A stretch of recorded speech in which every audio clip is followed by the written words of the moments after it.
Just like right up, nice and close. Better head on, yeah. Okay, let's do this thing.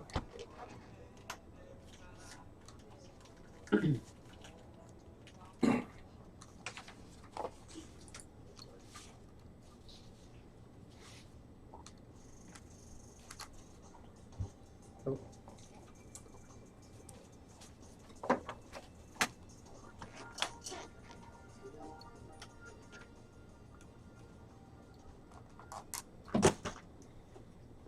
Welcome to Deep Focus, a radio show about movies in New Haven.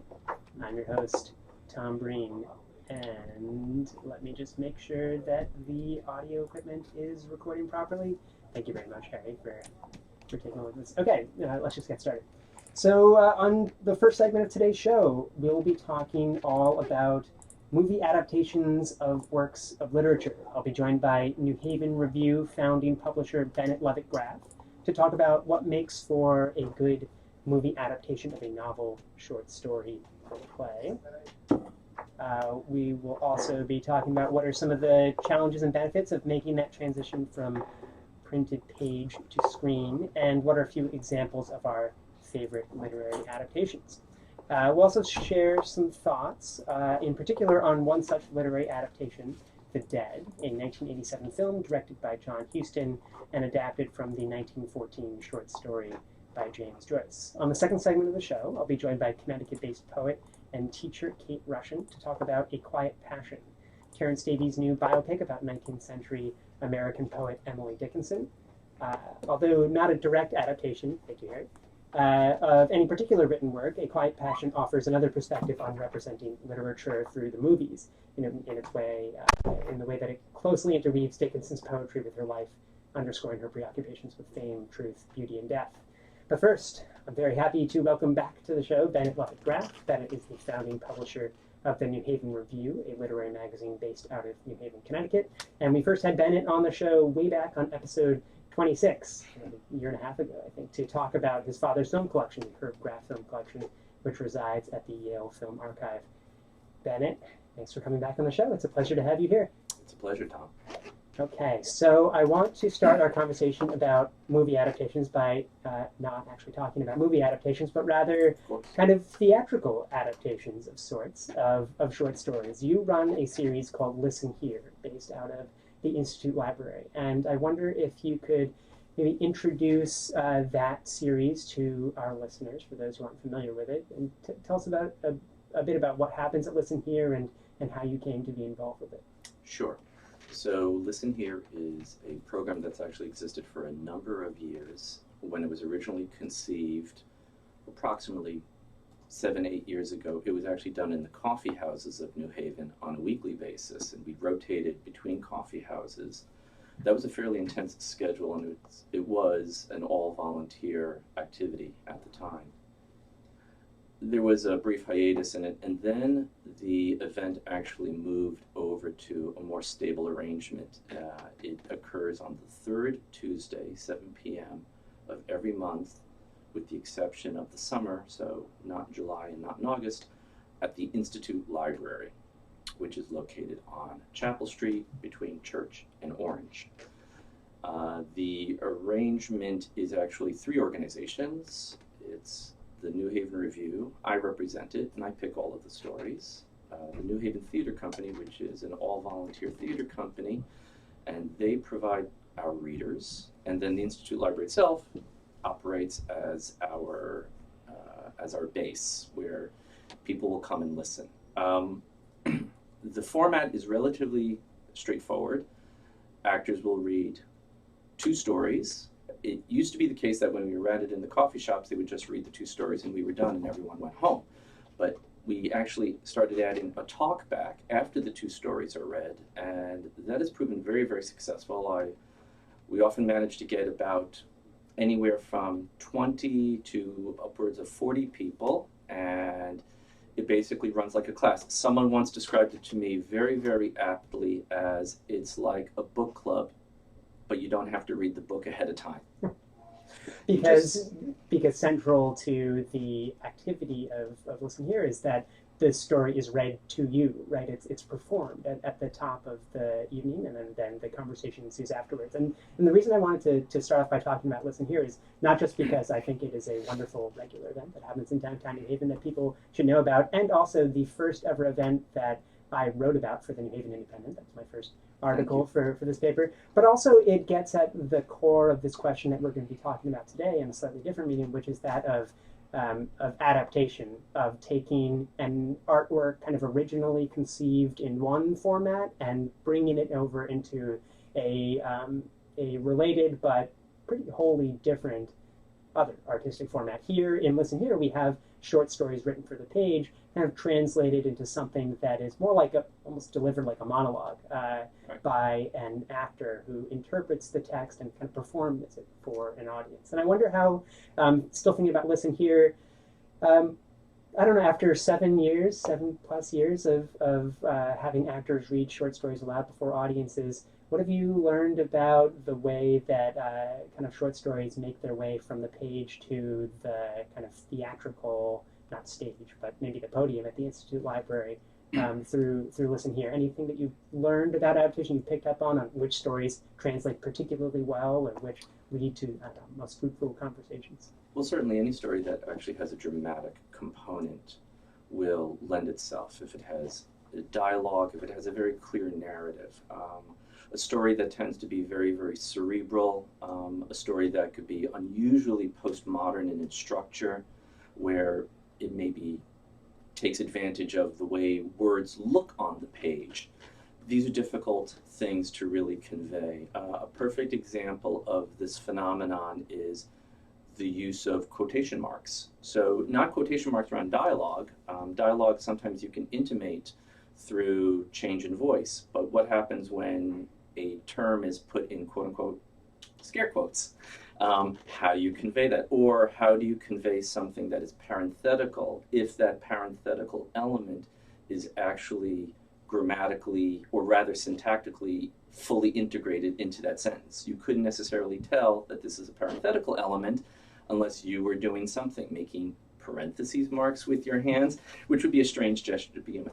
There are clear limitations, since no one can, there is no blocking of the stage where actors, it has been rare that I have had an actor go, I would describe as the full dramatic.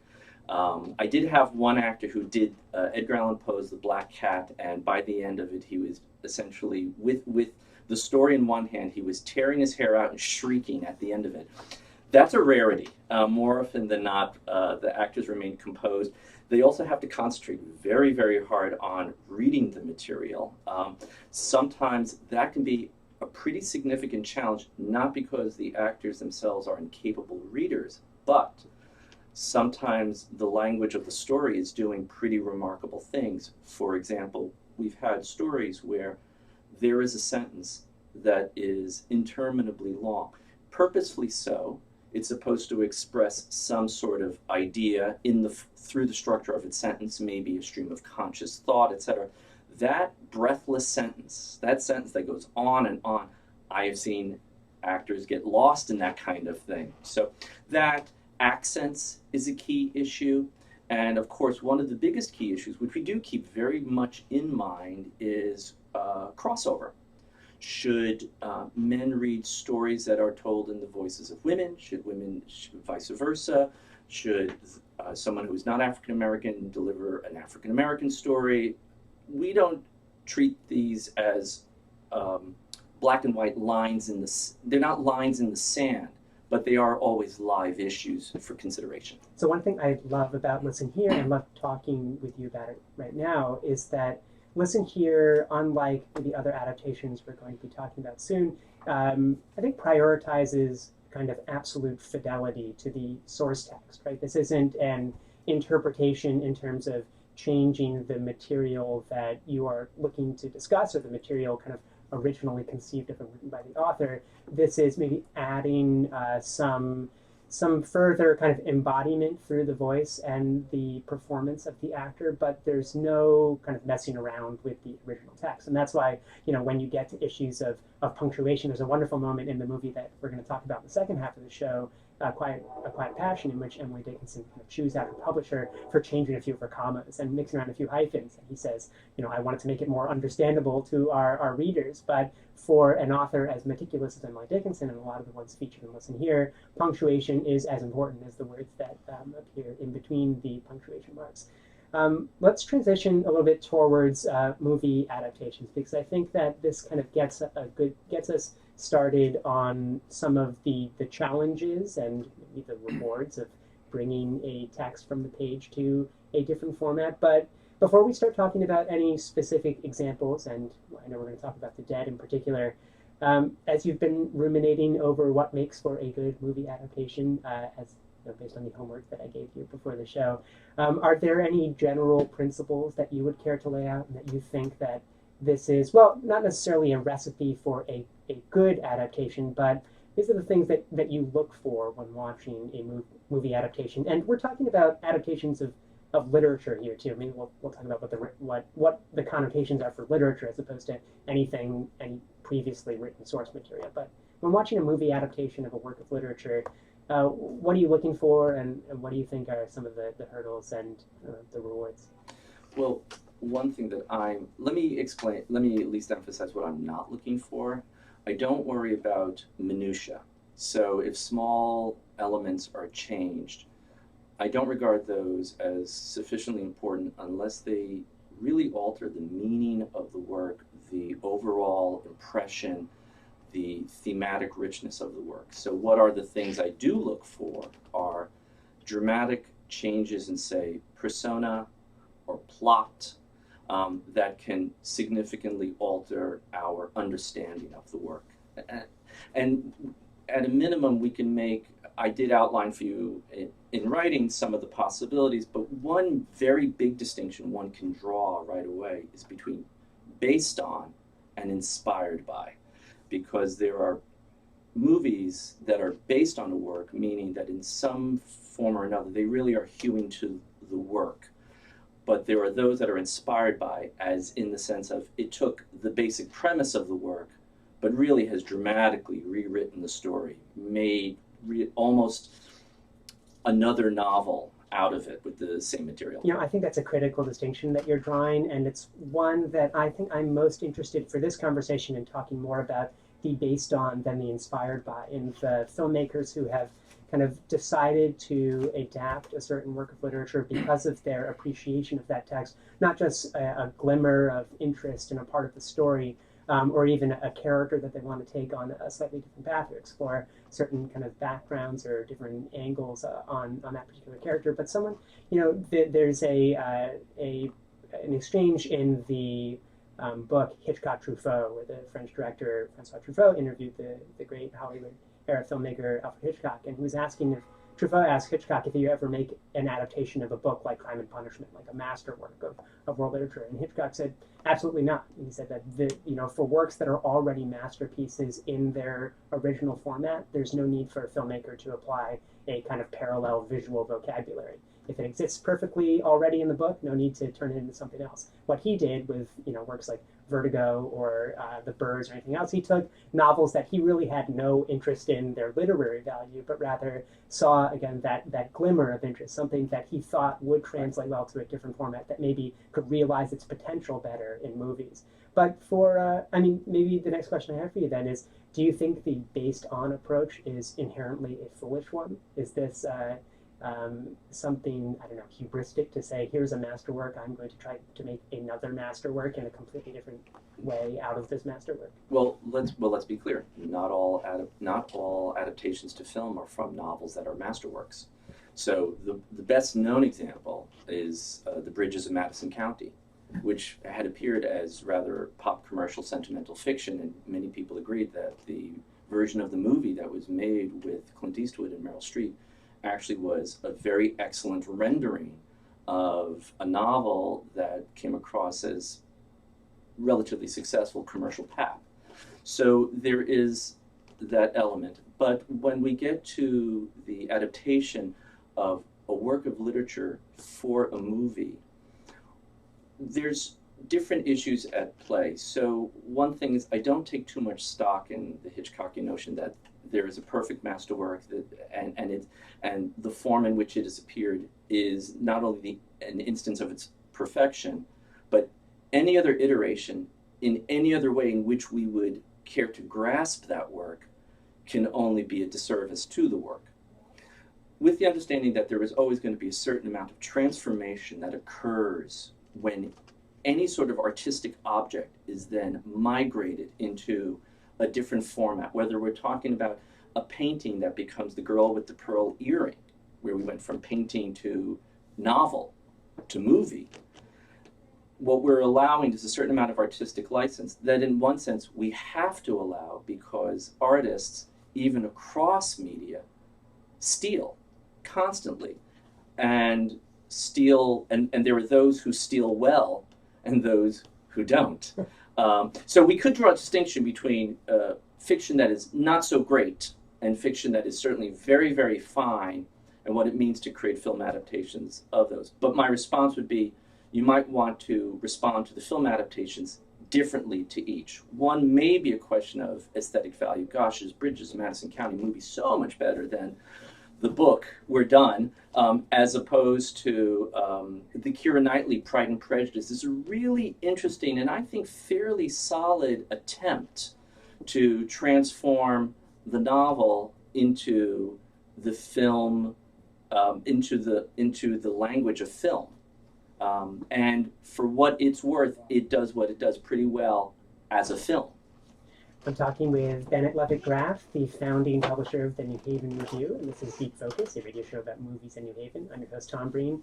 I think one of the things that got me interested in this topic in general was I was reading about the very early days of movies, back in the late 1890s and then early 1900s and 1910s. And I mean, movie adaptations of written source material, of books, of short stories, of plays, goes back all the way to the very beginning of the art form. But it had a particularly steep rise in prevalence in the 19-teens with a kind of standardization of a slightly longer format film, and with the industry's kind of seeking of a certain cultural and artistic legitimacy among Sure. audiences and critics. And that one, with the burgeoning popularity of movies, there was this great demand for stories. I mean, all of these nascent studios needed things to stories to tell through the art form. It was no longer just kind of compilations or montages of vignettes or little short documentary bits about waves, brushing up against the walls of a coastal town. Audiences demanded stories in the same way that they saw them on the stage and in kind of dime or penny novels. And they wanted those in the movie. And so movie studios turned to, one, they brought in authors to Hollywood to write specifically for the movies. And I did an episode with Jordan Brower about different movie adaptations of The Great Gatsby, and authors like F. Scott Fitzgerald and Wayne Faulkner have long and very troubled histories going out to Hollywood to try to earn a bit more money as a screenwriter that would then finance their own kind of artistic pursuits as novels. But movie adaptations of works of literature have been happening for a long time. And I wonder if we could start, maybe diving into the example that we picked to make sure that we had both watched, which was James Joyce's and I guess John Huston's The Dead, coming, 70 years after the kind of movie industry as a whole decided that it needed to turn to literature as a source of cultural legitimacy. Here, maybe, adapting a work as widely heralded as The Dead is not necessarily just a ploy to get positive critical recognition before anyone's seen the movie, but rather demonstrates a certain, artistic interest or affinity from the director and the people involved in the film with the story that they're trying to tell. There is a small commercial consideration, which is the Merchant Ivory Productions had already begun to break ground that you could take classic literature. One of their earliest is The Europeans by Henry James, and actually, make a buck. So there was also there were financial reasons that made it a viable option. And so this is a movie directed in 1987 by John Huston. This is the last film that he ever directed, and supposedly he directed it from a wheelchair. He's really in his last days. And this is someone who's not just recognized. Again, I did an episode with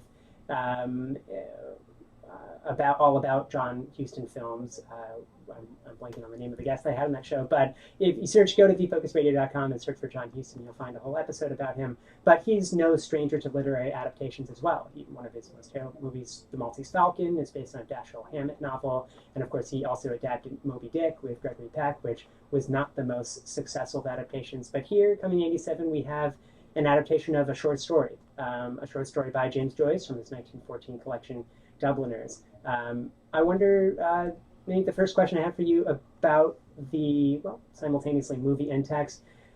What did you think of the movie? And do you have, I don't know, much of a history, affinity for the source material? Did you have much of a relationship with Joyce's The Dead going into watching this movie? I had read The Dead many years ago, and so as per your homework assignment, I gave it a reread. And I do know Joyce's Dubliners well. I've actually had some of the stories read as part of Listen Here. We never do The Dead because The Dead is actually quite a long story. It's almost longer than your standard short story, and it's certainly shy of a novella. So I had not actually seen The Dead, although my father, when he had seen it when he was alive, had loved it. So while The Dead wasn't new to me, it was nice to come back to it after so many years of having not read it. And seeing The Dead for the first time was actually, as a movie, was great because I really am a first-time viewer of the movie. And because I'd done them so closely together, I can now do something of an assessment of what worked, what didn't, what changed, why. One has to speculate on those kinds of things. And to give some very quick background for those not familiar with the story or with the movie, comes from a collection of James Joyce's from 1914 that describes middle-class Irish life at the turn of the century at a time of nascent and quite fervent Irish nationalism. And he explores in each of his stories not just the various characters' relationship to an independent or prospectively independent Irish state, but also this notion of the epiphany is kind of central to every single story in Dubliners. This moment in each individual's life when a realization kind of changes the entire trajectory of their life, of their understanding of themselves, of the people they live with, of the country they live in. And I think there's certainly a very important, so The Dead comes at the end of this collection, and there's a very important epiphany that comes at the very end of this long story.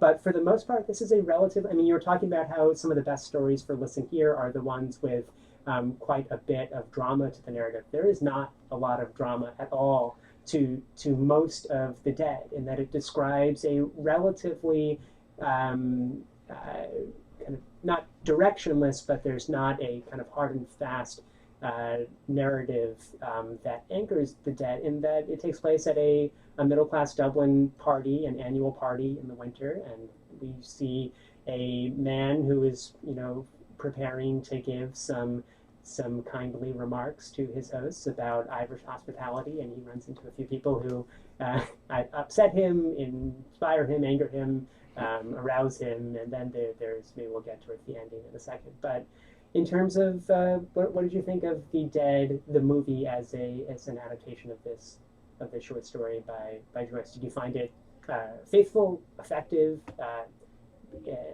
transformative in any way?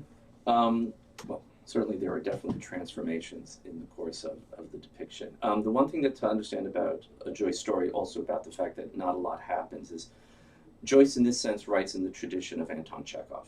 So anyone who's familiar with Chekhov's short stories or his plays knows that it seems like not a lot is happening, when in fact what's really being depicted in a fundamental sense is the interior life, which is what makes Joyce a truly great modernist writer. What he's trying to capture, and you've done it very well in your description, to match up the interior life with what's going on the exterior, such as the fervent republicanism that seems to permeate, the problem of hospitality and drunken friendliness.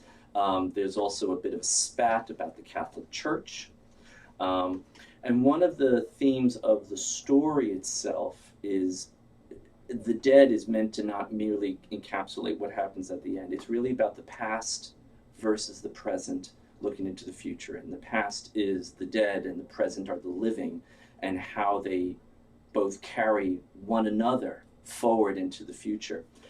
with respect to the movie, there were parts of it that I thought were wonderful. The final scene, which is that great epiphany, Angelica Houston does some really wonderful acting. There were certain parts of it that struck me as slightly overacted. There are some components of the story that cannot be related. You can actually tell this. This is one of the things that occurs in film adaptation. So the worst thing in film adaptation we know is the voiceover. The voiceover is a huge challenge, and it is extraordinarily rare that the voiceover ever works. In fact, one of the very, very few movies in which it works to excess is the movie Stranger Than Fiction. But other than that, most of the times it fails. And this movie actually ends with a voiceover, but manages very, very diligently to avoid one throughout much of the movie. I'm going to interrupt you very quick. I want to keep you on that thread, but I have to jump in about the voiceover because I think it gets at exactly maybe the most challenging part of adapting a work of James Joyce's to the movie screen is that how do you capture that kind of interiority of each character and represent it in a primarily visual medium. Granted, movies, one of the great strengths of movies is that they are able to hit an audience at kind of multiple sensory levels at the same time. You're not just looking at images when you have a sound film like The Dead. You're able to listen to music, to the diegetic dialogue, to the voiceover while seeing these kind of simultaneous planes of action in every single frame. And then, of course, montage. I mean, there are a lot of different elements that filmmakers can work with, but maybe the biggest challenge, especially with someone like Joyce, where that interiority is never, nothing is ever kind of hitting you over the head or too explicit in a Joyce story. He is the master of these ambiguous symbols, where you're not even sure if something is supposed to be a symbol or not. But when it gets to what is going on inside the head of a character, that's incredibly difficult to represent on screen. And I think that last scene struggles with it in that there isn't voiceover narration for most of the movie, and then all of a sudden it pops up. And it seems to break the kind of continuity or expectation of how the story is going to be narrated up until then. When you deal with interior issues, there's usually two fundamental problems that you encounter. One is the expression of inner emotion, and the other is actual facts. For example, one of the key issues in the story is that the main character, Gabriel Conroy, is actually highly educated. But that isn't conveyed in the movie until the very end, when a character who's actually been added to the movie that doesn't exist in the story, Mr. Grace, asks him to turn over exam papers that he's been grading to indicate that here is a university man. That actually shows up at the very beginning of the story because one of Gabriel's issues is the fact that he is better educated than everyone else who will be attending this party, and does that in one sense separate him. And he's acutely aware of that. Right? And he's acutely aware of it, very self-conscious, and it makes him feel somewhat awkward. We actually capture an embarrassing moment where he speaks to the maid, Lily, about her maybe getting married, and she says something quite bitter because she's had a bit of a falling out with a beau, pretty obviously. And that's actually pretty accurate, but it's hard to capture the awkwardness. One other very clear example of another fact that isn't actually conveyed in the movie and is lost, which is too bad, is so this difference of the fact that he's educated, there's also a huge difference between the fact that he is citified, he is from the city, whereas his wife Greta is really from the country. His mother, in the story it says, his mother did not approve of Greta because she is a country girl and he is not a country boy. And that is a huge division, which the movie does map out towards the end in the Great Epiphany, but that actually never comes up in the body of the movie. So I'm glad that you identified this very brief interaction with the maid early on in the story in the movie, because I found that one of the more effective parts of the story and one of the kind of bigger flubs of the movie. In fact, so this is a very brief, he's taking, and we'll get to what he's taking off in a second, he's taking off his galoshes, and that functions wonderfully in both the story and the movie, but he's taking off his galoshes, just coming from the snow, and he does have this brief in the story. It's quite at least sexually charged from his end. He is quite kind of very, briefly enamored with this young woman who's helping him. He wants to say something smart and witty and engaging. And instead what he elicits is a response that is almost a condemnation of him, an implicit condemnation of how he's just looking to impress her because he wants to come off as a, somewhat more sexually appealing person than he in fact is to her, and that he's kind of an older and portly and not too interesting a figure to this young maid, and that sense of shame and self-consciousness comes off as kind of grumpy in the movie without that pause and reflection that we see in the text. What I do think works really well is a scene in which he encounters a kind of young, wily, fervent Irish patriot on the dance floor who calls him a West Briton over and over again to imply that he's just part of the British Empire who gains Ireland by traveling west a little bit to go to some parties. And I think that this movie, because of the performance of Molly Ivors, the way that she just kind of spits West Britain at him with a big smile on her face, I think that part of the adaptation works beautifully in communicating everything that Gabriel lacks and doesn't understand about the kind of Irish Republican movement, and that he sees them as kind of petulant and impetuous and stuff, whereas she sees him as just an older generation that needs to get out of the way. Well, that's partly true, but also she's flirtatious. So in the movie, she winks at him. Okay. That's not captured in the story.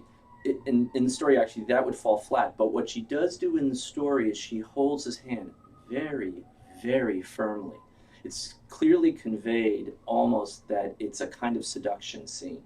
And actually, it could be, in fact, the case that while she objects to his anti-republicanism, she's a little bit turned on by his intellectual firepower, because she has it too. And it's something, actually, that Greta lacks. And in fact, this is one thing they do capture in the movie that a story can never capture. One thing is, did you catch the difference in the accents? His accent is less Irish, less country Irish, and hers is more so. Sure. And Angelica Houston really captures that very, very effectively, the fact that the character Greta Conroy is still a country girl to a large extent. Even though they have kids, they've been married for a while and they have kids. That gets to again the kind of ramifications of the embodiment of characters through actors, right? You have, unlike with a story written on the page, you have a medium for expression through actual people trying to kind of read these lines and bring these characters to life. I'm glad that we started out kind of towards where I think where both of us thought that the movie failed to live up to the standards of the story in capturing that interiority. And I'd love to go to at least one part where I thought it was kind of equally effective with the story, and then I've got another bit for where I thought it exceeded the story. But that equal, that kind of perfect part of a movie adaptation of literature is the way that a filmmaker like John Huston is able to use close-ups to emphasize certain kind of symbols in the context of a frame.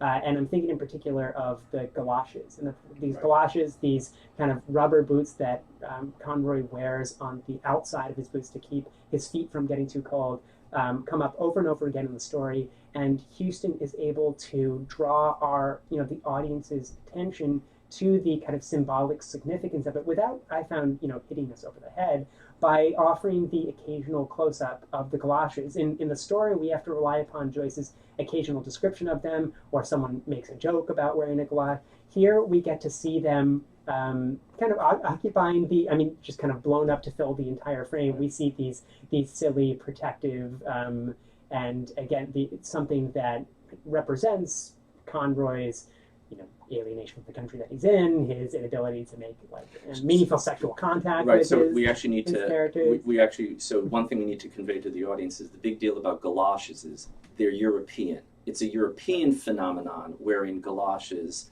or overshoes for your feet. Right.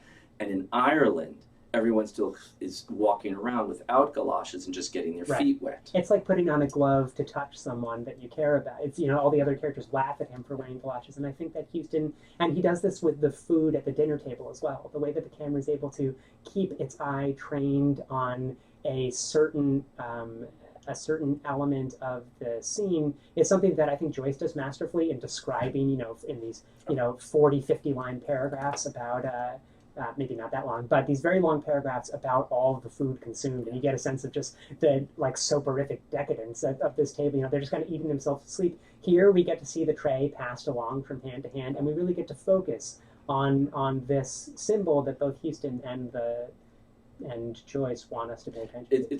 It's quite a festive scene. Now, one of the most interesting things that I found was a scene that I thought could have been better than the novel, than the story, and ended up being flubbed, ironically enough. So one of the great scenes that really, really conveys something that the story doesn't convey nearly as much, it gets almost buried, is there's a conversation that goes on about great opera singers. And one of the characters, Aunt Kate, one of the hosts for this party, basically says, you know, there was a wonderful opera singer who was local. No one will remember him, but I remember him. His name was Parkinson. And then she becomes rather teary-eyed about it. Now, what's really beautiful is Houston captures rightly the idea that Kate's reminiscence about this Parkinson is supposed to match Greta's reminiscence about a long-lost love, a young boy who loved her, who had a beautiful voice too. And who's Irish. And who's Irish, right, not European. What doesn't work in the movie is that he does a great big close-up of Aunt Kate with tears in her eyes and just kind of hangs on it. And I remember watching saying, gosh, this could have been such a wonderful scene, but it's been over-dramatized in order to literally hit you over the head with the point. You know, I unfortunately felt that way about the stairwell scene as well, which is maybe the beginning of 100%. Conroy's epiphany, where we see him looking up at his wife as she listens to this Irish tune, and she first remembers her relationship with this long-lost boy. And I feel like the director is telling us this is significant without actually using the tools available to him as a filmmaker to get the audience to understand its significance. And maybe that's when you reference maybe overacting, detracting a bit from the power of the story. I think that's a big kind of drawback and vulnerability for any adaptation, that when the actors stand out more than the character, then it's a bit distracting from our kind of immersion in the story and the themes that are being explored. Well, here we have a kind of an acting no-no, and that acting no-no is called emoting. And that's when you basically express emotion, but fundamentally you're over-expressing emotion. And actually, when I watched that scene, I had exactly the same response. And one of the things that goes on in one's head when you watch a movie like this, and you also know the source material pretty well, is you begin to reconceive how you would have actually staged it. So in this scene, what happens is, and actually it's not exactly accurate for what I thought was being described in the story. So in this scene, Angelica Houston turns the 180 degrees around the stairwell and comes halfway down. While facing her husband, who's at the foot of the stairwell, she hears the music and looks up towards the upstairs and listens in some sort of strange rapture for a while. But what almost would have made far more sense was for her not to come halfway down the stairwell, but to stop at where the stairwell was about to turn, not face her husband, look out the window, because it's a snowy day. And this is very important. There's a very good reason why she's having all these reminiscences. It's a snowy day in Ireland. They talk quite a bit about the fact that it is a snowy day and how rare it is to have a good snowy Christmas in Ireland. And Joyce even emphasizes how it's snowing all over Ireland. That is also what's kind of occurring the day that she sees her long-lost love, who is, some spoilers here, he's ill and he's actually showing up at her doorstep while he's ill in bad weather. So the snow is reminding her as well of this. Had she stopped at the stairwell, looked out the window, which faces away from her husband, lost in thought, but they couldn't do it because it was a stained glass window that could not be looked out of. And I think that, the power of Joyce's prose in that scene is that, she's not quite a silhouette, but she's also not perfectly kind of recognizable and distinct to her husband. The husband doesn't even recognize her at first. I mean, she says, he says there's a woman kind of standing at the top of the stairs. Right. It's my wife, and then he describes certain very like small visual elements that pop out to him, both in the way that he would paint her if he were to make a picture of That's this, right. but also in the way that he's perceiving her at this moment. It's not in her movie star glamour, standing halfway down the stairwell, just kind of beatific, but Right. it's he recognizes a few kind of small patches of color on her dress, kind of reflecting the color of her hair, and so on and so forth. I do want to say so if we get to where I think the adaptation works beautifully and maybe even better than what a work of literature is capable of doing, it's going back to that final scene that we spoke about a bit critically earlier on, before the monologue kicks in, when we are in the hotel room after the party and we see the Conroys in the bedroom, and we know, at least from the Joyce story, this isn't communicated too well in the movie, Conroy is just kind of bursting with lust. Like he really wants to just hold his wife in his arms and kind of demonstrate this long lost passion that he feels for her. But what we see in the movie that I don't think a writer could ever quite capture is accomplished through this kind of depth of field, where we have Angelica Houston as the wife in the front, in the kind of first, at the front of the frame, and then we have the husband in the back looking in the cheval mirror, and we see his face reflected as he's looking up at Angelica Houston. And they are a good 7 or 8 feet apart, and they seem simultaneously incredibly distant from one another and also incredibly present in one another's face. And I think the way that filmmakers are able to communicate that distance and presence through the depth of a plane of vision is just phenomenal. And there's inevitably, when you're reading a text, you have to read things sequentially. Even if the narrative isn't sequential, you have to read one word first and then the next. With this image, I felt like I was receiving so much emotional information about this couple and where they were at the time through just one shot and one like carefully placed set of actors. I thought it was beautiful. And then, I enjoyed the montage of, snow over Ireland during the I didn't find that too much, but that one shot of them so far and so close at the same time, I found pretty breathtaking. In any sort of movie, it's the old picture's worth 1,000 words. There is an impact factor, and there's something that text can convey better than visual arts, and there's something that visual arts can convey that words just won't do.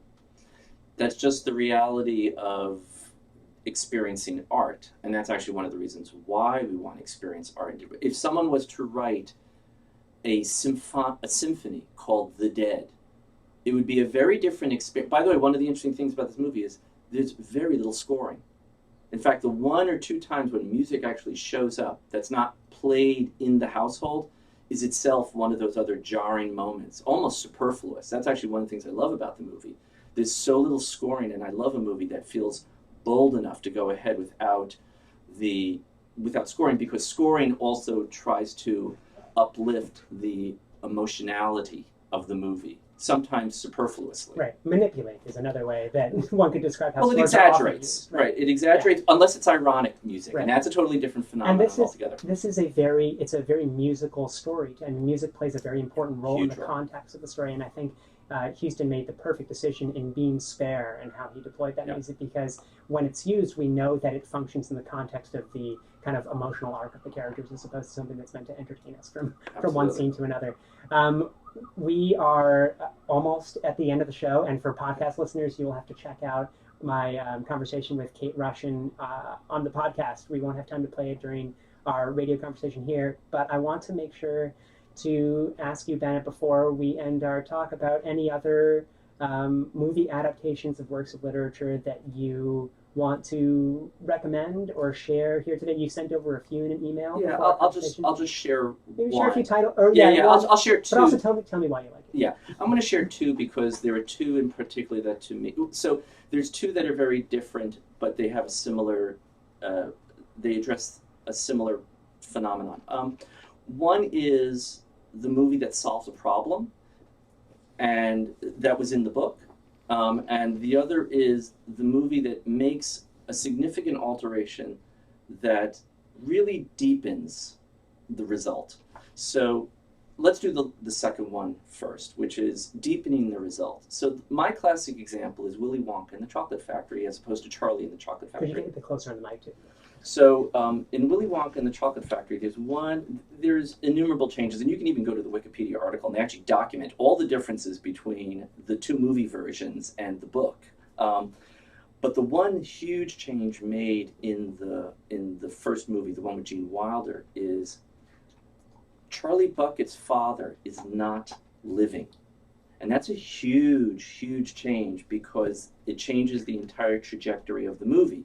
Willy Wonka is now the substitute father. And that's why that movie has so much more emotional resonance as opposed to the remake with Johnny Depp, which there are people who love it, but they love it for its faithfulness and for its darkness. But I can't say they love it for its emotional richness. That's one example where I thought that kind of plot change was actually a real improvement. The book is flat by comparison with respect to that issue.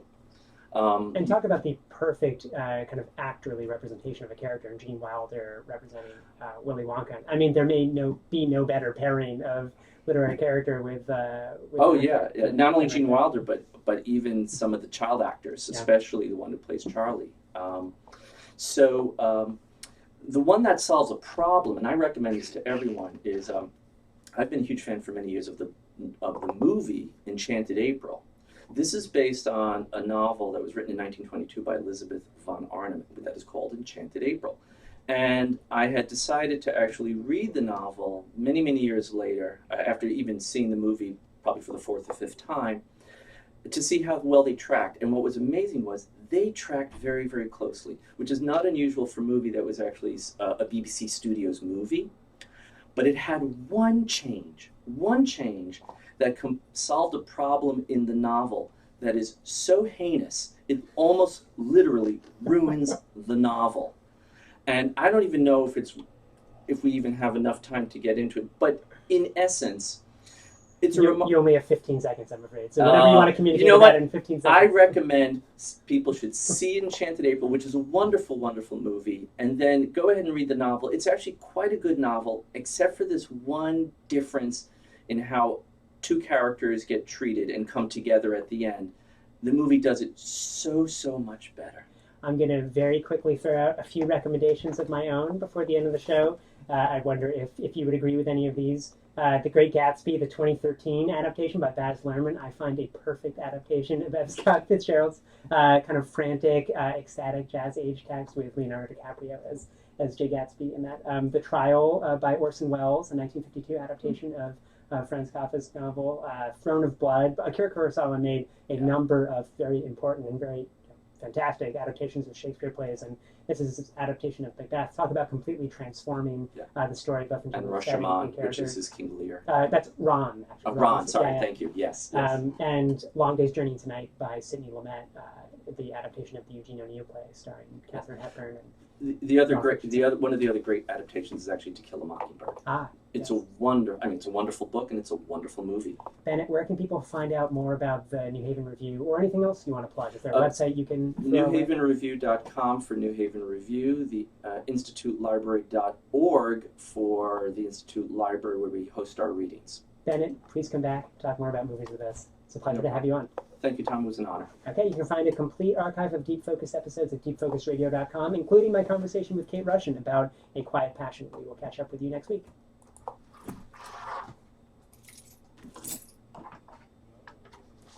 That was so much fun, Bennett. That was good. I'm sorry that you lost your... I hope I'm still being filmed here. In fact, I believe that you are, so I will have to turn it on.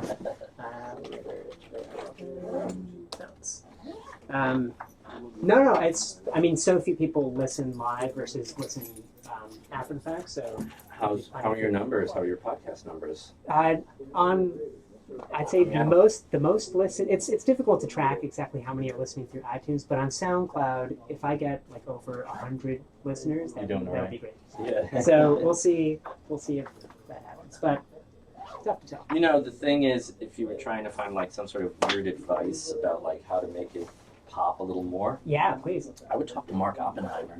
Oh, yeah. Because he runs a he's built a podcast for the tablet. That's right. Yeah. And maybe it's just different between national and local, but he might have some magic. I don't know. Yeah. I mean, it's something it's something they talk about at the tablet pretty regularly, and they've been working hard. I mean, their numbers are much higher, but they've been, but it apparently makes a big iTunes difference or whatever, like to break the 10,000 mark. I don't know what it is. It's downloads that they're after, or something like that. Right. I think they have free downloads. Oh, yeah, these are all free as well. Yeah. So the downloads are free, but if they hit a certain number, then the advertising, the kind of ad click stuff, or whatever it is, you can raise the price, right? Right. You can raise the price of placing an ad with you. Sure. If you could, because it's the audit. That's what it is. It's the download audit. Agencies, this is very common in publishing, but agencies audit circulation figures, downloads, listenership, so that they're the ones they're the Moody's for advertisers who say, why am I paying you $5,000 a minute? And they could say, well, check our audit numbers on how popular we are. Does that make sense? Oh, yeah, definitely. Well, the first thing I have to do is find an advertiser who's interested in. But I've got a few ideas, but I haven't pursued that too much. No. But I will send you a link to the episode in case you want. Yeah, I want to share. I'll send it. I mean, I already told people on Facebook, listen live. And, oh, excellent. Great. Yeah, I did that twice. I did that today and I did it yesterday. Oh, perfect. So I'll share the link. I'll also probably share with my LinkedIn profile as well. That would be wonderful. About 700, 800 people on it. That would be great. Yeah. And seriously, anytime you want to come back and talk more. Well, you picked the topic, so I mean, you obviously have, my sense is you find topics and then you kind of find the right person. Oh, yeah. And that sounds to me exactly right. Excellent. So, okay. All right. Congratulations again on the hiring, and I will see you soon. Yes. Thanks. Yep. Thanks for your assistance. All right. Yeah. Thank you so much, Harry. You're the whiz, huh? Is Elisa here? So who's got the guns in Venezuela? Private gun ownership is obviously illegal in Venezuela, and so the overwhelming majority of firearms. So I'm just going to email